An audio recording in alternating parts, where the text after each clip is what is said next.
நாள்பட்ட மலச்சிக்கல் பிரச்சனை எதனால ஆரம்பிக்குது அப்படிங்கிறப்ப வந்து பார்த்தீங்கன்னா முதல்ல அடிப்படை வந்து உடல் உஷ்ணம் தான். உஷ்ணத்தினால தான் இது பிரச்சனை அதிகமாக வருது. அடுத்தது வந்து பார்த்தீங்கன்னா அடிக்கடி வயிறு வலிக்கிற மாதிரி இருக்கும், அது ஒரு காரணம் வச்சுக்கலாம். அடுத்தது வந்து பார்த்தீங்கன்னா வயிறு வலிக்கிற பிரச்சனையும் வரும். அடுத்தது வந்து பார்த்தீங்கன்னா நீங்கள் உங்களுக்கு மோஷன் வர மாதிரி இருக்கும், ஆனால் முழுசாக உங்களுக்கு மோஷன் போகணுங்கிற ஃபீலும் வராது, ஆனால் வயிற்றுக்குள்ள ஏதோ ஒரு பரட்டிகிட்டே இருக்கிற மாதிரி இருக்கும்.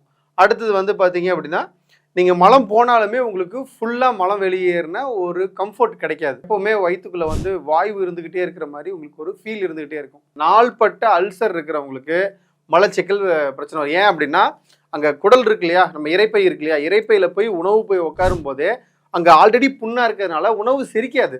செரிக்காமல் வெளியே வர்றதுனால என்ன ஆகுதுன்னா முழுசாக உணவு செரிக்காமல் வெளியே வர்றதுனால அங்கே வந்து மலக்கட்டு ஏற்படுறதுக்கான வாய்ப்புகள் அதிகமாக இருக்குது. அதுலேருந்து நம்ம எப்படி நம்மளை தற்காத்துக்கிறது அப்படின்னா அதிகமாக வந்து நார்ச்சத்து நீர்ச்சத்து உள்ள உணவுகளை சாப்பிட்றது, அப்பப்போ இடையில வந்து சுடுதண்ணி குடிக்கிறது. சுடுதண்ணி குடித்தாலும் டீஹைட்ரேட் ஆனது குறைக்கலாம். உஷ்ணத்தின் வழியாக உஷ்ணத்தை குறைக்கிறது.